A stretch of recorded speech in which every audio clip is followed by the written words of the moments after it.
30장의 말씀은 아굴의 잠언이라고 해서 아굴이라고 하는 인물에 대해서 우리가 정확하게 알 수는 없지만 그가 이렇게 33절에 걸쳐서 길면 길고 짧다면 짧은 말씀의 잠언, 특별히 하나님을 알기를 힘썼던 것과 하나님을 알고 하나님께서 주신 지혜를 기록했다는 것만으로도 지혜자라고 말할 수 있을 겁니다. 그 지혜자인 아굴은 많은 사람들이 하나님이 어디 계시냐, 하나님이 보이지 않는다라고 말하는 아마 그 부분에 본인도 고민을 했고, 또 이 고민에 대해서 하나님은 계신데 그 하나님은 우리가 이렇게 만지거나 눈으로 확인하는 그런 분이 아니라 하나님께서 만드신 이 자연 질서라고 하는 것 속에서도 충분히 하나님의 살아계심을 확인할 수 있다라는 것과 우리가 특별히 하나님의 자녀로 또 하나님을 아는 지식으로 살아갈 때에 마지막 부분에 해당되는 말씀입니다만 당당하게 위풍당당하게 살아가라. 기죽지 말고 당당하게, 비록 가진 것이 없고 내가 다른 사람이 볼 때 대단하지 않아도 당당하게 어깨 펴고 힘있게 살아가라 라고 하는 말로 아굴의 잠언은 마무리가 됩니다. 잘 걸으며 위풍 있게 다니는 것, 이 두 가지는 반복입니다.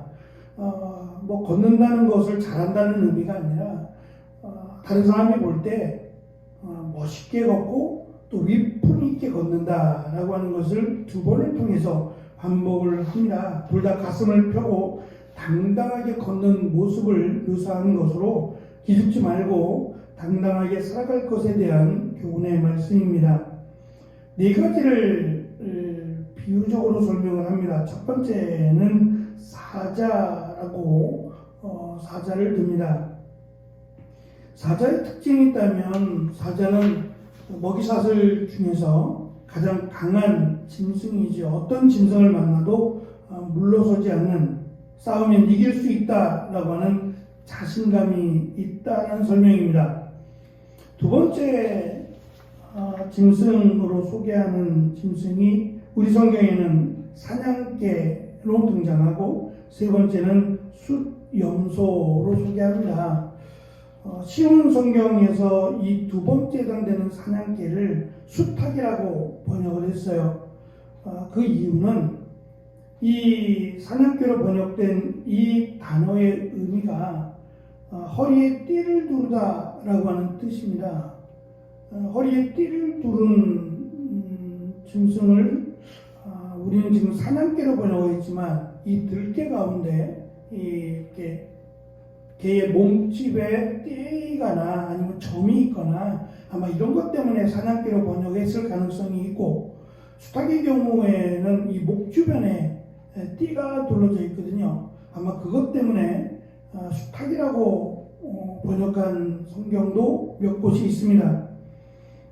네 번째 숫염소도 마찬가지인데 둘 다 수탉이 됐든지 사냥개가 됐든지 둘 다 강조하고자 하는 의미는 이 두 짐승이 모두 걷는 것이 허리를 꼿꼿하게 세우고 멋지게 또 위풍당당하게 걷는 모습 때문에 이 두 개의 짐승을 지금 설명하고 있고, 결국 마지막에 설명하고자 하는 것, 아마 이 부분 때문에 앞에 있는 세 개의 짐승을 예로 든 것으로 보입니다. 마지막에 해당되는 네 번째가 당할 수 없는 왕으로 표현합니다. 당할 수 없는 왕으로 번역된 히브리 단어는 무엇과 함께 있는 왕입니다. 그 무엇이 빠져 있어요. 이 빠진 부분을 채워 넣을 때 바른 성경이나 쉬운 성경은 이 부분을 군대를 거느린 왕으로 설명을 했어요. 군대를 거느릴 때, 왕의 군대를 거느릴 때 가장 당당하고 자신있고 위풍당당하다라고 본 겁니다. 근데 이것을 우리 성경은 누구도 당할 수 없는 왕으로 번역을 했던 거죠. 어찌됐든 간에 왕이 가장 자신있고 가장 누가 봐도 위풍당당할 수밖에 없는 것은 왕으로서의 권력을 가지고 있기 때문이고, 또한 그가 이 군대를 거느릴 수 있는 통치력이 있기 때문이죠. 당장 자기 혼자 있더라도 그 군대를 거느릴 수 있는 힘이 있다면 왕은 두려워할 필요도 없고 또 연약한 모습을 보일 필요도 없다라는 겁니다. 마찬가지로 아굴은 이 교훈을 통해서 삶에 긍정적이고 적극적으로 임할 것을 교훈합니다.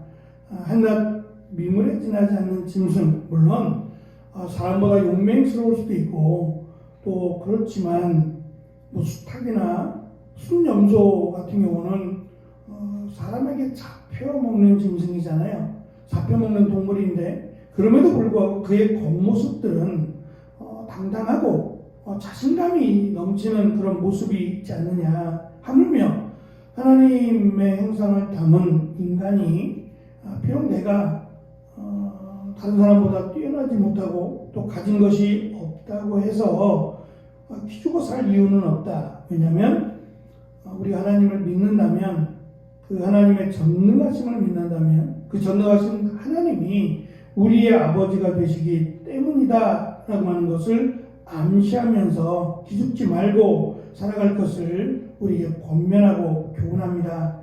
특별히 아굴의 잠언을 마치면서 맨 마지막 33절을 보면 이 젖을 계속해서 저으면 버터가 되고 코를 계속해서 비틀면 코피가 나는 것으로 설명하는 것은 알면서도 그 일을 계속해서 행하는 자를 어리석다고 말하는 거예요.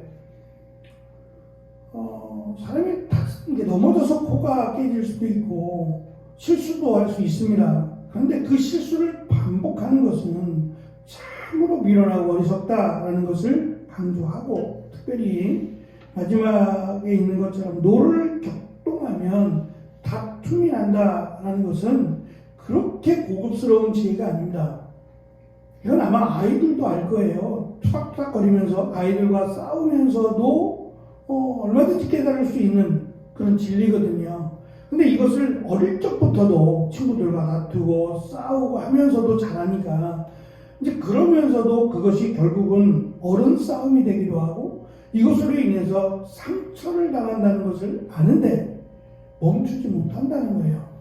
그러니까 노를 멈추지 못하는 것을 어쩌면 아굴은 가장 어리석은 모습, 가장 어리석은 당당하지 못하는 그러한 모습.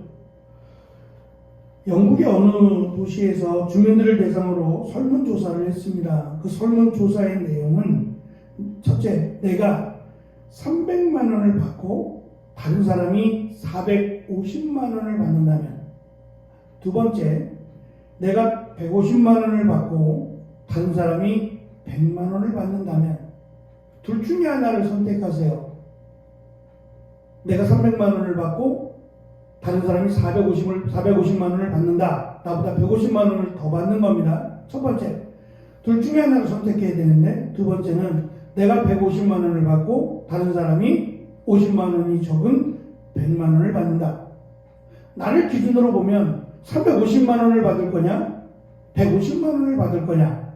다만 내가 300만 원을 받을 때 다른 사람이 150만 원을 더 받는 450만 원을 받는 거고, 내가 150만 원을 받는 걸 선택하면 다른 사람은 나보다 50만 원이 적은 100만 원을 선택하는 거예요. 둘 중에 하나를 선택해야 됩니다. 어떤 것을 선택하시겠습니까? 대부분 많은 사람들이 후자를 선택했어요. 내가 150만 원을 받고 300만 원의 반이 되는 150만 원을 받고 다른 사람들이 100만 원을 받는 경우를 선택했다는 겁니다. 자신의 절대적인 소득 수준보다 남과 비교한 상대적인 소득 수준이 행복과 불행을 가르는 척도가 된다라는 조사 결과가 나왔습니다. 사람들은 다 함께 잘 살기보다 자신이 남보다 조금 더 사는 것을 원한다고 합니다. 남이 행복해야 나도 행복할 수 있다라고 하는 단순한 진리를 깨닫지 못하고 남이 불행한데 나만 행복할 수는 없습니다. 남의 불행이 나의 행복이라는 착각에서 벗어나야 합니다. 아마 이 내용이 지금 한국교회가 넘어서야 될, 반드시 회복해야 될 부분이 아닌가 싶어요. 이것만 회복이 돼도 비록 경제적으로는 어렵고 경기 불황이다, 너무 물가가 솟았다라고 할지라도 이겨낼 수 있는 힘이 될 것 같아요. 어려운 사람들이 더 어려운 것은 나는 이렇게 어려운데 어렵지 않다라는 것으로 살아가는 사람들 때문이에요. 같이 어려울 때는, 콩 한 쪽을 나눠 먹을 때는 지금보다 더 어려운 때가 있었거든요, 사실. 그때를 생각하면 지금은 어려운 게 아닐 수 있어요. 근데 그때는 왜 이러한 불평이 없었느냐? 같이 어려웠거든요. 같이 힘들고 같이 허리띠를 졸라맸기 때문에 어려움을 이겨낼 수 있었어요. 근데 지금은 나만 힘들고 나만 허리띠를 졸라맨다라는 생각을 갖기 때문에 사실은 더 어려운 겁니다. 있는 자들이 해야 될 책임과 의무는 돌아보는 거예요. 오블레스 노블리 주라고 하는 말이 그 말이죠. 나만 잘 살 수는 없어요. 그런 건 없습니다. 같이 살아가는, 더불어 살아가는 사회가 있는 자들이 마땅히 지어야 될 책임과 사명이라고 생각합니다. 특별히 어려울 때, 힘들 때일수록 더욱 이 모습이 절실하게 필요하지 않겠나라는 생각을 가져봅니다. 어쨌든 악으로는 더불어 사는 사회뿐만 아니라 그렇지 못하더라도 당당하게 어깨 펴고 하나님의 자녀로 살아갈 것을 마지막 이 잠언을 통해서 우리에게 강조합니다. 하나님의 자녀로 하나님 우리에게 주신 구원의 은혜를 생각하면서 비록 힘들고 어려운 시간을 살아가고 있더라도 힘있게 또 당당하게 살아갈 수 있는 그런 믿음과 또 지혜가 있는 오늘 하루가 되시기를 축원합니다. 기도하겠습니다.